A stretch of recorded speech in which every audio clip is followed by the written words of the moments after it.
Okay, for my Year 7 class, or anyone else interested in making a picture book with PowerPoint, I'm sure there's other ways. I think PowerPoint's perfectly fine. So, let's start with getting a background. So I've just gone to Google Image, typed in alleyway. Let's look at this one. Yep, good enough.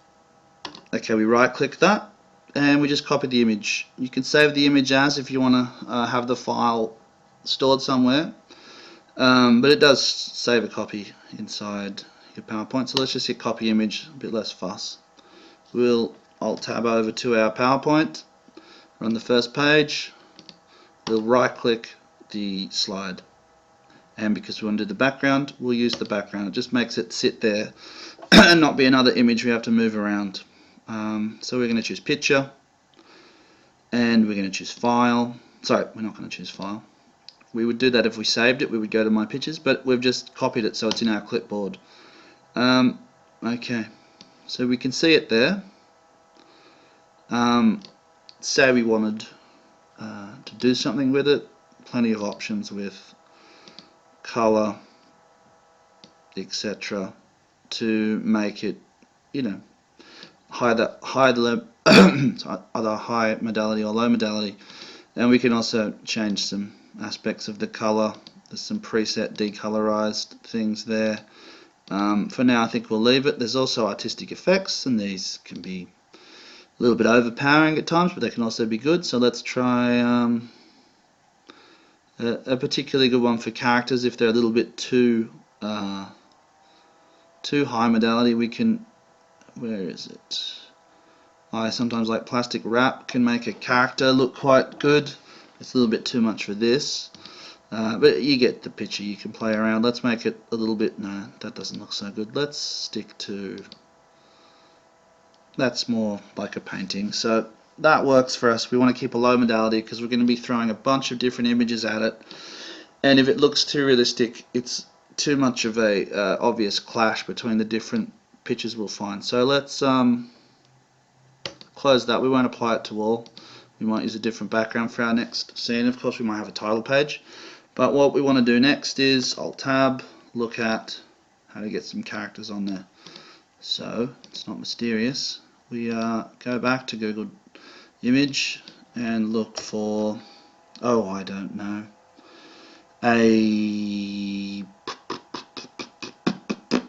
let's say a mouse. Okay, now you can be as kind of finicky about this as you like. I'm going to say cartoon mouse, or hand drawn mouse. Let's have a look. Yeah, I'm still not liking it. So you can obviously spend a lot of time finding the image you want. I'm going to just go for a regular mouse, so I could see this dude here. Well, I like this one. Okay, we like him.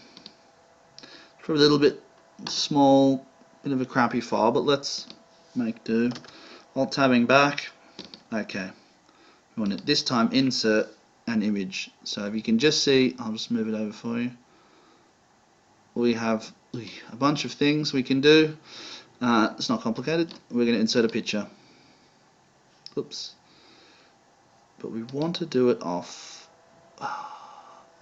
Actually, that's what we do. We just hit Control V because we've got it in our clipboard. You could either do that or right click and you'll see copy or paste there. I think we've already lost it because I've popped this one in. So obviously that looks pretty stupid right now.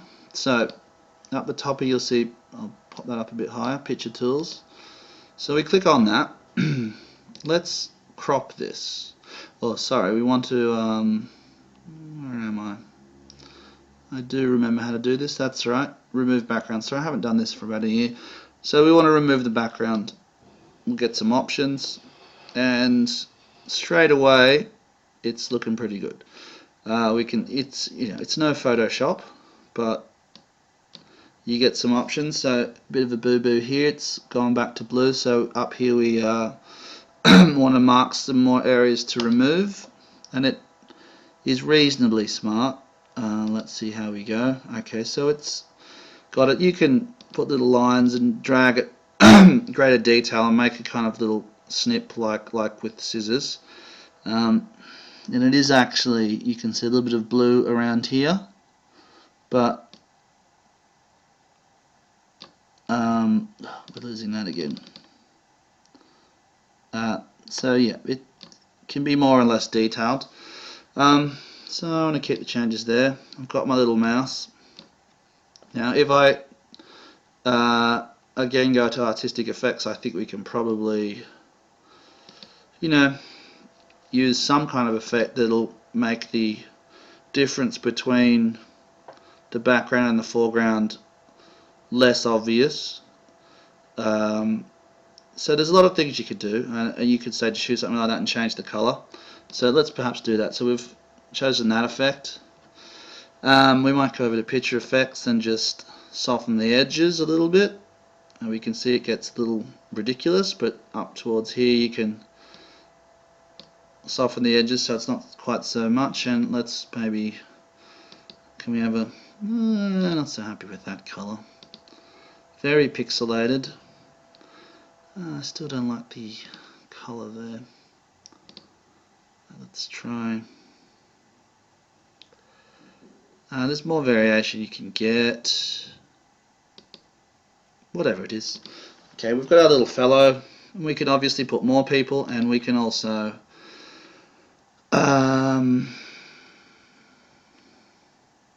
rotate him around. Once we've got that right, we can change the way he's looking and reverse him. Where am I? Can also make him face in slightly different directions. So there's plenty of room to play around. We won't go too much into it. I'm going to turn that off. So yeah, it's not complicated once you're in there.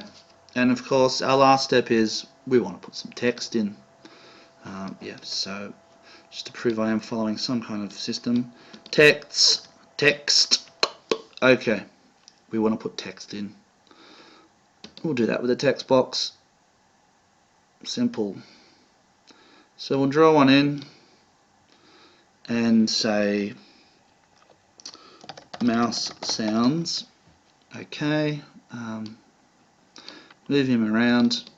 Let's, maybe make it visible and stuff. I've got some custom text on here. It is worth, I think, looking around for some custom texts for Office. Fonts. I like some of these free ones like Acorn and Scalpel. There's plenty of them out there. What's another one? Villa Dudo. That's a nice one for capitals. So if you move everything into uppercase and make it quite big, and obviously make it a contrasting color. But you get the idea. I'm sure you could do things like speech bubbles, but I do like to think this is making a picture book, not a comic. So you get the idea. Yes, if you don't get the idea, go back and watch it again. Alright, we'll leave it there with our wonderful picture book, mouse sounds. Alright. And of course, if you wanted to make this visible as a kind of picture book that you flip through later, you would click Save As and choose something like PowerPoint show. Let's call that mouse sounds. Alright. There's not much to it, unfortunately, but maybe we'll have a quick look. I'm as curious as you are. Looking down, mouse sounds. The sound of mice.